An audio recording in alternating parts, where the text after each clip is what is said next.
Վարդան Ղուկասյանի կալանավորումից հետո Գյումրու համայնքապետի պարտականությունները կկատարի նրա առաջին տեղակալը Փեսան Ավետիս Առաքելյանը, սակայն մեր տեղեկություններով իշխանություններն օպերատիվ աշխատանքներ են տանում նաև նրա նկատմամբ եւ նրան փակելը նույնպես օրերի հարց է։ Բանն այն է, որ միայն դրանից հետո կարող է ԿՊ-ն Գյումրիում զավթել իշխանությունը նշանակելով համայնքապետի ԺՊ, ինչպես ժամանակին արեցին Վանաձորում։ Ղուկասյանի կալանավորման պարագայում էլ ընդդիմությունն ավականիում ունի մեծամասնություն 17 մանդատ եւ կարող են առանց ԿՊ-ի նիստեր գումարել, սակայն եթե Առաքելյանին չեզոքացնեն ԿՊ-ն բոյկոտի ավականու նիստերը, Նիկոլ Փաշինյանը ծանոթ ձեռագրով համայնքապետի ԺՊ կնշանակի կամ Սարիկ Մինասյանին ԿՊ-ի առաջին համարին, որն աշխատում է Հեցի Մուշ մասնաճյուղում, կամ Աննա Հակոբյանի ազգականին Վահագն Մկրտչյանին։ Այս սցենարից խուսափելու միակ տարբերակն այն է, որ ում բռնում են մանդատը դնի, որ ցուցակի հաջորդ համարը գա ավականի, եւ նիստերը կայանան ու ընդդիմությունը նորից քաղաքապետ ընտրի, շարունակեն բնականon աշխատանքը։ Սակայն այդ տարբերակն էլ հեշտ չէ, քանի որ հազիվ կոնսենսուս կայացավ Վարդան Ղուկասյանի շուրջ, նոր թեկնածուի դեպքում հնարավոր է ընդդիմադիրները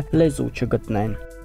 Ալիևը նախորդին հայտարարեց, որ Ադրբեջանը վերացնում է իր տարածքով դեպի Հայաստան բեռների տարանցման սահմանափակումները։ ՀՀ էկոնոմիկայի նախարար Գևորգ Պապոյանը վարչապետի խոսնակը սկսեցին երախտագիտություն հայտնել, թե շուտով Ադրբեջանից Հայաստան կմտնի ղազախական հացահատիկի առաջին խմբականակը։ Իշխանությունը այս լուրն իբրև դիվանագիտական հզոր հաղթանակ ճոճեց։ Երեկ էլ Թբիլիսիում Մետաքսի ճանապարհ 5-րդ համաժողովին Փաշինյանը գովեստի խոսքեր շռայլեց Ալիևի հասցեին, թե իր գնահատանքն է արտահայտում Ադրբեջանի նախագահի այդ քայլի առիթով եւ հայտարարեց, թե Հայաստանը պատրաստ է հենց այսօրվանից իր տարածքով ապահովել բեռնատարների տարանցումը Թուրքիայից Ադրբեջան։ Ընդդիմությունը հիշեց Լաչինի փակված միջանցքը, ինչ երաշխիք կա, որ կապահովվի հացահատիկի անվտանգությունը։ Ուշագրավ է, որ անգամ իշխանության շարքերում չեն հավատում այս բլեֆին։ Երեք ոմանք մասնավոր զրույցներում ասում էին, որ նման հայտարարություններով Ալիևը կամ նախընտրական աջակցություն է հայտնում Փաշինյանին, կամ դրա դիմաց նոր զիջումներ է կորզել։ 2022 թվականին ԿՊ-ն ընտրական օրենսգրքում փոփոխություններ է իրականացրել, որով բարձրացրել են կուսակցությունների դաշինքների անցողիկ շեմը։ Ըստ այդմ մեկ կուսակցության համար անցողիկ շեմը 4% է, մինչև 3 ուժի ձևավորված դաշինքի համար 8-4 եւ ավելի ուժերի դեպքում 10%։ Նախորդ օրենսգրքում պարտադիր պահանջ կար, որ ԱԺ պետք է անցնի նվազագույնը 3 ուժ։ Օրինակ 2017-ին 3 ուժի ձևավորված ելք դաշինքը խորհրդարան է անցել 7.7%-ով։ Այսինքն այսօրվա փոփոխությունները եթե արված լինեին այն ժամանակ, ապա այդ դաշինքը խորհրդարան չեր անցնի։ Իդեպ այս կարգավորումն ուժի մեջ է մտնելու հաջորդ հերթական ընտրությունների նշանակման օրը 2026-ին, եթե արտահերթի գնան կլինի հին ձևով։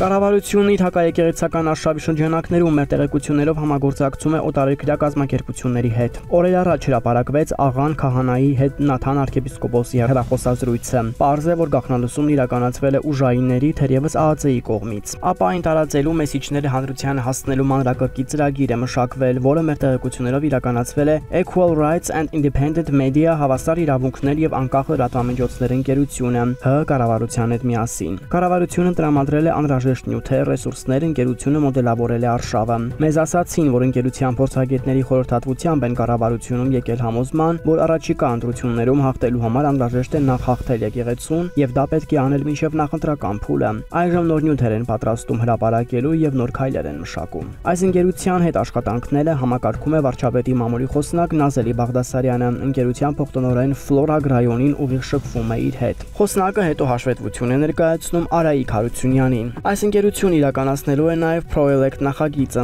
խորհրդարանական ընտրությունների շրջանում ապատեղեկատվության դեմ պայքարելու համար։ Տեղեկացանք նաև, որ կառավարության պատվերով ընկերությունը ֆիլմ է նկարահանելու եկեղեցու դեմ Փաշինյանի գլխավորությամբ ԿՊ-ի պայքարի մասին։ Սա Փաշինյանի անձնական մտահղացումն է։ Ֆիլմը պետք է հանրությանը ցույց տա, որ կառավարությանը սադրել եւ նման քայլերի ի սկզբանե հրահրել են եկեղեցու ներկայացուցիչները։